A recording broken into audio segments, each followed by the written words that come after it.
اعوذ باللہ من الشیطان الرجیم بسم اللہ الرحمن الرحیم رب اشرح لی صدری ویسر لی امری واحلل عقدۃ من لسانی یفقہوا قولی واجعل لی وزیرا من اہلی رب یسر ولا تعسر وتمم بالخیر وبک نستعین آمین۔ السلام علیکم ورحمۃ اللہ وبرکاتہ۔ حضرت عمر فاروق رضی اللہ تعالیٰ عنہ خلیفہ دوم سیریز کا یہ نواں پروگرام ہے فتوحات اسلام۔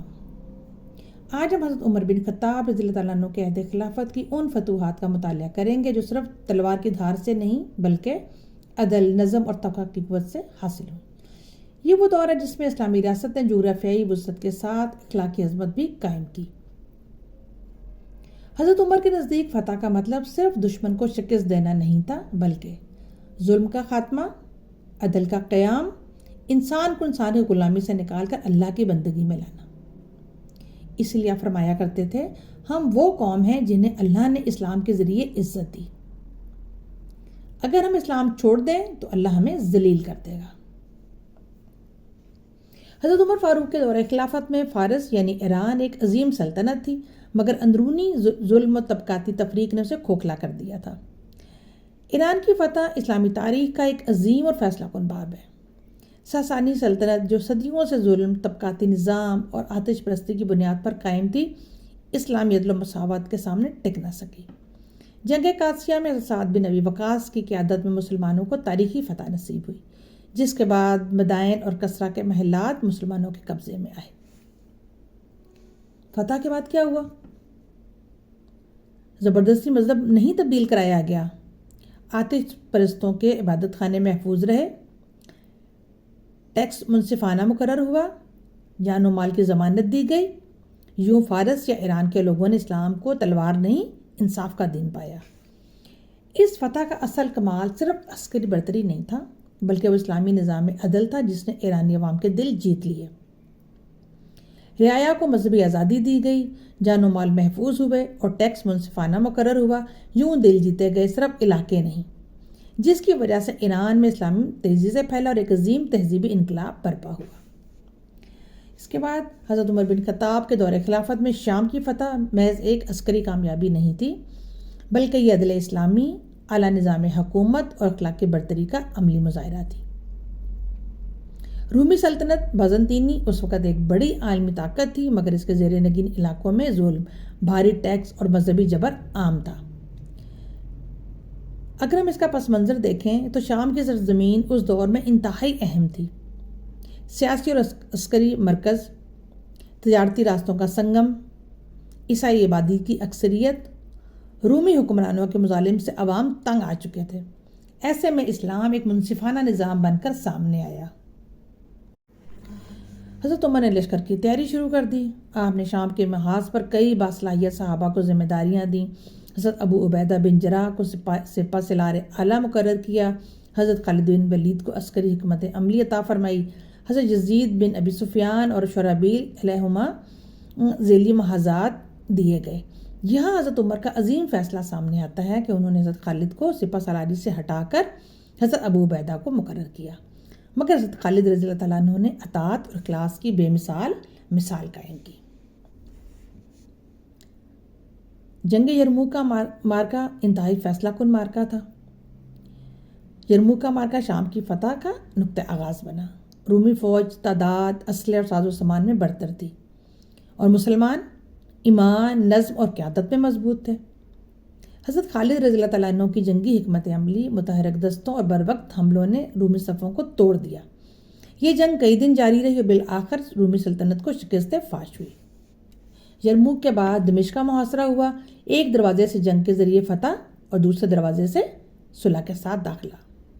یہی وجہ ہے کہ دمشق میں اہل شہر کے حقوق مکمل محفوظ رہے، گرجا گھر، جان و مال اور مذہبی آزادی برقرار رکھی گئی۔ دمشق کے بعد حمص، کنسرین اور اردن کے اہم علاقے فتح ہوئے۔ اسلامی نظام حکومت نے یہاں ٹیکس میں نرمی، عدالتی انصاف اور فوجی تحفظ قائم کیا، جس سے عوام نے اسلامی ریاست کو قبول کیا۔ حضرت عمر مدینہ میں بیٹھ کر شام کی ہر پیش رفت پر نظر رکھتے تھے۔ جرنیلوں کو خطوط لکھنا، اخلاقی نصیحتیں کرنا، عوامی حقوق کی سخت تاکید کرنا، ایک موقع پر جب مسلمانوں نے کسی شہر کی حفاظت نہ کر سکنے کا اندیشہ دیکھا تو جزیہ واپس کر دیا، اور یہ تاریخ میں بے مثال واقعہ ہے۔ مصر کی فتح کے بعد حضرت عمر کے دور میں حضرت عمرو بن عاص کے ہاتھوں عمل میں آئی۔ اس وقت رومی اقتدار اور قبطی عوام پر سخت ظلم کا مرکز بنا ہوا تھا۔ مسلمانوں نے جب مصر میں قدم رکھا تو مقامی آبادی نے انہیں نجات دہندہ کے طور پر دیکھا۔ فساد کا قیام، نظم و نسق کی بہتری اور ٹیکس کے منصفانہ نظام نے مصری عوام کے دل جیت لیے۔ حضرت عمر کی ہدایات کے مطابق مفتوحہ زمینیں مقامی لوگوں کے پاس رہیں، جس سے معاشی استحکام پیدا ہوا۔ مصر کی فتح نے اسلامی ریاست کو ایک مضبوط معاشی اور تہذیبی مرکز عطا کیا۔ حضرت عمر بن عاص کی قیادت میں مصر فتح ہوا۔ مصر رومی ظلم سے تنگ تھا، اسلام نے آ کر غلامی کا خاتمہ کیا، کسانوں کو تحفظ دیا، نہری نظام کو بحال کیا اور معاشی انصاف قائم کیا۔ حضرت عمر کا ایک مشہور واقعہ ہے کہ جب ایک مصری نے گورنر کے بیٹے کے ظلم کی شکایت کی تو آپ نے فرمایا، تم نے لوگوں کو کب سے غلام بنا لیا، حالانکہ ان کی ماؤں نے انہیں آزاد جانا تھا۔ بیت المقدس کی فتح تاریخ اسلام کا وہ باب ہے جہاں فتح نے اخلاق کی چادر اوڑھ لی۔ یہ وہ لمحہ تھا جب دنیا نے دیکھا کہ اسلام کی طاقت تلوار میں نہیں بلکہ عدل، امانت اور رحم میں ہے۔ حضرت عمر بن خطاب رضی اللہ تعالیٰ عنہ کی شخصیت اس فتح کی روح تھی۔ بیت المقدس اس وقت رومی سلطنت کے زیر نگین تھا۔ یہ شہر تینوں مذاہب کے لیے مقدس تھا۔ رومی حکمرانوں کے مظالم، بھاری ٹیکس اور مذہبی دباؤ نے عوام کو بے چین کر رکھا تھا۔ شام کی فتوحات کے بعد جب اسلامی لشکر بیت المقدس کے قریب پہنچا تو اہل شہر نے جنگ کے بجائے امن کا راستہ اختیار کیا۔ بیت المقدس کی فتح اسلامی تاریخ کا سب سے روح پرور اور ایمان افروز واقعہ ہے، لیکن اہل بیت المقدس نے ایک شرط رکھی۔ انہوں نے کہا کہ شہر کی کنجیاں صرف مسلمانوں کے خلیفہ حضرت عمر رضی اللہ تعالیٰ عنہ کے ہاتھوں میں دی جائیں گی، اور یہ شرط اس بات کا اعتماد کا اظہار تھا کہ جو حضرت عمر کے عدل اور ساکھ پر قائم ہو چکا تھا۔ حضرت عمر بنا کسی شاہانہ پروٹوکول کے سادہ لباس میں مدینہ سے بیت المقدس روانہ ہوئے۔ آپ کے ساتھ کون تھا؟ کوئی بہت لمبی چوڑی فوج نہیں تھی، بلکہ ایک غلام، ایک اونٹ جس پر باری باری سواری کرتے تھے۔ جب بیت المقدس کے قریب پہنچے تو غلام اونٹ پر تھا، حضرت عمر لگام تھامے پیدل شہر میں داخل ہوئے۔ اب نہ کوئی تخت تھا، نہ کوئی تاج تھا، نہ محافظوں کی قطار تھی، صرف ایک غلام اور ایک اونٹ تھا۔ اور یہی وہ منظر تھا جس نے دنیا کو بتا دیا کہ اسلامی قیادت شاہی نہیں، بندگی کی علامت ہے۔ عیسائی راہبوں اور یہودیوں نے وہ قیادت دیکھی جس کا وعدہ آسمانی کتابوں میں تھا۔ پھر حضرت عمر نے ایک شاندار معاہدہ کیا جسے معاہدہ عمر کہتے ہیں۔ یہ معاہدہ اسلامی تاریخ کا عظیم دستاویز ہے جس کے تحت جان و مال کا تحفظ، عبادت گاہوں کی حفاظت، مذہبی آزادی دی جائے گی، کسی کو زبردستی مذہب بدلنے پر مجبور نہ کیا جائے گا۔ یہ معاہدہ آج کے انسانی حقوق کے منشور سے کہیں پہلے وجود میں آ چکا تھا۔ پھر جب حضرت عمر نے مسجد اقصیٰ کا مشاہدہ کیا تو وہاں کچرا پڑا تھا۔ آپ نے خود صفائی شروع کی، صحابہ بھی شامل ہو گئے، اور یہ منظر بتاتا ہے کہ اصل عظمت خدمت میں ہے۔ پھر آپ نے نماز کا ایک طریق ساز فیصلہ کیا۔ حضرت عمر نے کلیسا قیامہ میں نماز پڑھنے کی پیشکش قبول نہ کی، اس خوف سے کہ کہیں بعد میں مسلمان اسے مسجد نہ بنا لیں، اور آپ نے باہر نماز ادا کی۔ یہ فیصلہ بین المذاہب رواداری کی اعلیٰ مثال ہے۔ بیت المقدس پرامن طریقے سے اسلامی ریاست میں شامل ہوا، مذاہب کے درمیان امن قائم ہوا، اسلامی عدالت کی شہرت پھیلی اور دنیا نے قیادت کا نیا معیار دیکھا۔ ہمارے حکمرانوں کے لیے بھی اس میں سے کچھ اصول جو ہیں وہ وضع ہوتے ہیں کہ عوام کی فلاح، تعلیم، صحت اور بنیادی ضروریات حکومت کی اولین ترجیح ہونی چاہیے۔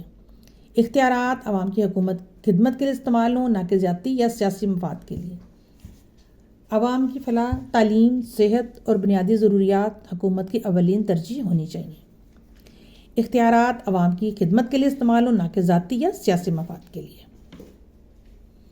عوام کے پیسوں اور وسائل میں احتیاط ہونی چاہیے، کوئی فضول خرچی نہ ہو، ذاتی عیش و آرام پر ترجیح نہ دینا۔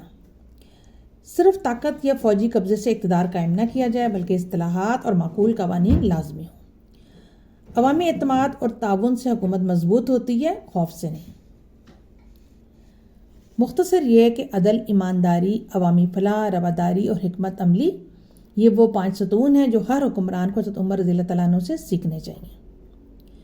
حضرت عمر کی فتوحات ہمیں سکھاتی ہیں کہ جب قیادت اللہ کے خوف اور بندوں کے حق پر قائم ہو تو تاریخ بدل جاتی ہے۔ آج کی دنیا کو بھی ایسے ہی عدل اور کردار کی ضرورت ہے۔ آج کے اس حصے میں سے ہمیں کچھ اسباق ملتے ہیں، جیسے مذہبی رواداری اسلام کی بنیاد ہے اور طاقت میں بھی انکساری لازم ہے۔ اقلیتوں کے حقوق ریاست کی ذمہ داری ہیں اور عدل ہی اصل فتح ہے۔ اللہ تعالیٰ سے دعا ہے کہ اے اللہ ہمارے حکمرانوں کو عدل اور انصاف والا بنا، ان کے ارادے سچے رکھ، رعایا کے ساتھ مہربان رکھ، چھوٹے اور بڑے سب کے حقوق کا تحفظ کرنے والا بنا اور ان کے کام ہمارے لیے رہنمائی اور نور کا سبب بنے۔ اے اللہ حق کو مضبوط کر ہمیں ایسے حکمران عطا فرما جو تجھ سے ڈرتے ہیں اور ہماری فلاح چاہتے ہوں، اور ہمیں ایک ایسی قوم بنا جس کی کوششیں خیر کے لیے ہوں۔ اے اللہ ہمیں حضرت عمر جیسی سادگی، عدل، رواداری اور حکمت عطا فرما۔ اے اللہ حق کو مضبوط کر اور ہمیں ایسے حکمران عطا فرما جو تجھ سے ڈرتے اور ہماری فلاح چاہتے ہوں، اور ہمیں ایک ایسی قوم بنا جس کی کوششیں خیر کے لیے ہوں۔ اے اللہ ہمیں حضرت عمر جیسی سادگی، عدل، رواداری اور حکمت عطا فرما، اور ہمیں بیت المقدس کی حرمت کی حفاظت کی توفیق دے۔ آمین یا رب العالمین۔ سبحانک اللہم و بحمدک اشہد ان لا الہ الا انت استغفرک و اتوب الیک۔ السلام علیکم ورحمۃ اللہ وبرکاتہ۔